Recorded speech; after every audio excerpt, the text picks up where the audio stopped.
The sun was too soft and too sad to be startling. "Hello," Pravana called out. Not too loudly. I was too dark to see where the woman was sitting. Pravana rummaged around her tray until she found a box of the matches she sold with the cigarettes. She struck one, and the light flared up. She held the flame out in front of her, looking for the crying woman. It took 3 matches before she saw the figure huddled against the nearby wall. She kept striking matches so she could see as she made her way over to the woman. "What's your name?" Ravana asked. The woman kept crying. "I'll tell you my name, then. It's Ravana. I should tell you that my name is Kasim, because I'm pretending to be a boy.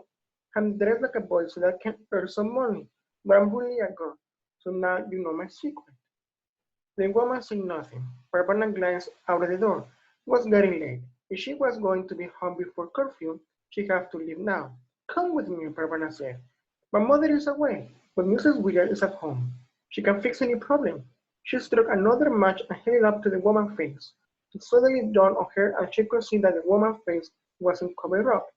"Where is your burqa?" She looked around but couldn't see one. "Are you outside without a burqa?" The woman nodded. "What are you doing outside without a burqa? You will get in a lot of trouble for that." The woman just shook her head. Ravana had an idea. "Here's what we'll do. I'll go home and borrow Mrs. Wheeler's burqa and bring it back to you. Then we'll go back to my place together, all right?" Ravana started to stand up, but the woman grabbed onto her arm. "I gave Ravana look out the door at the coming night. I have to let Mrs. Wheeler know where I am. She's fine with me being out during the day, but I'm not back at night. She'll be worried." Still the woman did not let go. Ravana didn't know what to do. She couldn't stay in the building all night, but the frightening woman clearly didn't want to be left alone. Groping the dark for her tray, she found 2 little bags of dried fruits and nuts. "Here," she said, handing one to the woman. "We'll think better if we eat." The woman downed the fruit and nuts in almost one swallow. "You might be starving," Ravana said, passing her another bag. Ravana chewed and thought and finally decided what to do. "This is the best suggestion I have," she said. "If you have a better idea, let me know. Otherwise, this is what we'll do. We'll wait until it's get very, very dark. Then we'll head back to my place together. Do you have a chador?" The woman shook her head. Ravana wished she had her patio, but it was summer, so she had left it at home. "Do you agree?" Ravana asked. The woman nodded. "Good. I think we should move close to the door. That way, when it's time, we can see our way out to the street without lighting a match. I don't want to draw any attention to us." With a bit of gentle pulling, Ravana got the woman to her feet. Carefully they made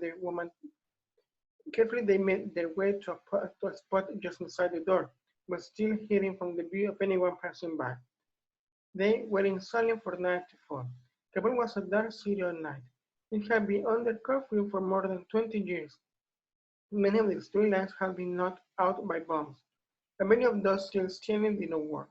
Kabul was the hot spot of Central Asia, where one of mothers and fathers used to say, "We used to walk down the streets at midnight, eating ice cream. In the evening, we would browse through bookshops and record stores, and it was a city of lights, progress, and excitement. Ravana could not even imagine what it had looked like then. Before long, it was a dark wicket. "Stay right with me," Ravana said. Although she needed her brother, the woman was gripping her hand tightly. "It's not far, but I don't know how long it will take us tonight." "Don't worry," she smiled, pretending to be brave. Julie was stood there in the doorway for the woman to see her smile, but it made Ravana feel better. "I'm only leading the troops through enemy territory," she murmured to herself. That helped too, although it was hard to feel like a butter apron with a cigarette frame hanging around her neck. The narrow, winding streets of the marketplace were very different in the dark. Ravana could hear the footsteps each along the narrow corridors. She was about to tell the woman to walk more softly. The Taliban had made it ground for women to make noise when they walked, but she changed her mind. If the Taliban caught them out after curfew, and with the woman with her burqa or head covering arm, the noise they were making would be the least of the problems. Ravana remembered the scene in the stadium. She didn't want to know what the Taliban would do to her and her companion. Ravana saw headlights approaching and pulled the woman into another doorway until the truck filled with soldiers moved on down the street. Several times they almost tripped on the uneven pavement, For a long hard stopped minute, Parvana thought she was lost. Finally, she got her beings and they kept moving. When they got to Parvana's street, she started to run, and she pulled the woman along with her. She was so scared at this point. She thought if she didn't get home right away, she would collapse. "You're back," Mrs. Williams was so relieved. She hugged both Parvana and the woman before she realized what she was doing. "You brought someone with you? You are very welcome here, my dear." She took a critical look at the woman. "Parvana, you didn't bring her through the street like that, with no burqa?" Parvana explained what happened. "I think she's in trouble," she said. Mrs. Williams didn't hesitate. She put her arm around the woman. "We'll get the details later. There's warm water for you to wash in. I have food for supper. You don't look much older than Parvana." Parvana took a good look at her companion. She hadn't seen the woman in the light before.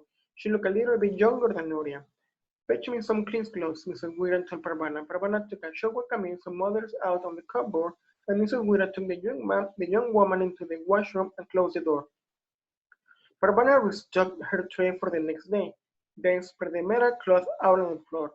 By the time she had put on the naan on the couch for tea, Mrs. Wira emerged from the washroom with her guest, dressed in mother's clean clothes, her hair washed and pulled back. The woman looked less scared and more tired. She managed to drink half a cup of tea and eat a few mouthfuls of rice before she fell asleep. She was still sleeping when Parvana left for work the next morning. "Fetch me some water, please, dear," Mrs. Wira asked before Parvana went off to the market. The poor girl clothes needed washing. Finally, that night, after eating supper, the girl was able to talk. "My name is Homa," she said. "I escaped from Mazar-e Sharif just after the Taliban captured the city." "The Taliban has captured Mazar," Parvana exclaimed. "That can be. My mother is there. My brother and sisters are there. The Taliban is in Mazar," Homa repeated. "They went from house to house looking for enemies. They came to my house. They came right inside. They grabbed my father and my brother and took them outside. They shot them right in the street. My mother started hitting them, and they shot her too. I ran back inside and hid in a closet. I was there for a long, long time. I thought they would kill me too. When they were finished killing people in the house, they were busy killing at other houses. Finally, I left the closet and went downstairs. There was bodies all over the street. Some just dropped by in the truck. They forbade us to move the bodies of our families or even come there up. They said we must stay inside. I was so scared they would come back for me. When it got dark, I went inside, ran building to building, looking out for the soldiers. There were bodies everywhere. The wild dogs had started eating some of the bodies, so there were pieces of people on the sidewalks and in the streets. I even saw a dog carrying a person's arm in its mouth. I couldn't face anything else. There was a truck stop on the street. His mother was running. I jumped into the back and hid among the boulders. Wherever the truck was going, it couldn't be worse than where I was. It traveled a long, long time. When I finally got out, I was in Kabul. I went from the truck to the building where Parvana found me. Homer started to cry. I just left them there. I left my mother and my father and my brother lying in the street for the dogs to eat. Mrs. Wira put her arms around Homer. But the, but the girl could not be comforted. She cried until she collapsed into exhausted sleep. Parvana couldn't move. She couldn't speak. All she could do was picture her mother, sisters, and brother dead in the streets of a strange city. "There is no evidence your family is hurt, Parvana," Mrs. Woodea said. "Your mother is a smart, strong woman, and so is Nuria. We must believe they are alive. We must not give up hope." Parvana was fresh out of hope. She did what her mother had done. She crawled onto the tosha, covered herself with a quilt, and resolved to stay there forever. For 2 days she stayed on the tosha. "This is what the woman in our family do when we're sad," she said to Mrs. Woodea. "They don't stay there forever," Mrs. Woodea said. "They get up again and they fight back." Parvana didn't answer her. She didn't want her to get up again. She was tired of fighting back. Mrs. Wira was gentle with her at first, but she had her hands full with Homa, her grandchild. Late in the afternoon, the second day, she said show at Parvana's door. "I'm glad to see you," Mrs. Wira said. "No interrupt Parvana." They went on to the landing to speak for a moment, out of Parvana earshot. Then they come back in up. After fetching a couple of buckets of water, she sat down and touching beside Parvana. She talked about ordinary things for a while. How her son has been, people she has seen in the market, conversations they had with some of the T-boys and other working boys. Finally, she said, "I don't like working alone. The marketplace isn't the same when you're not there. Would you come back? put to her like that, but Bernard knew she could not refuse. She knew all along that she would have to get up. She wasn't really about to stay on Natasha until she died. Part of her wanted to slip away from everything, but another part wanted to get up and stay alive and continue to be Joseph's friend. With a little prodding from Josiah, that was the part that won. Ramona got off the bed and carried on before. She did her work in the market, fetch water, listening to Mrs. Williams' stories, and go to Homa. She did all these things because she didn't know what else to do. But she moved through her days and though she was moving through an awful nightmare, a nightmare from which there was no release in the morning. Then, late one afternoon, Barbara came home from work to find two men gently helping her father up to the steps to the apartment. He was alive. At least part of the nightmare was over.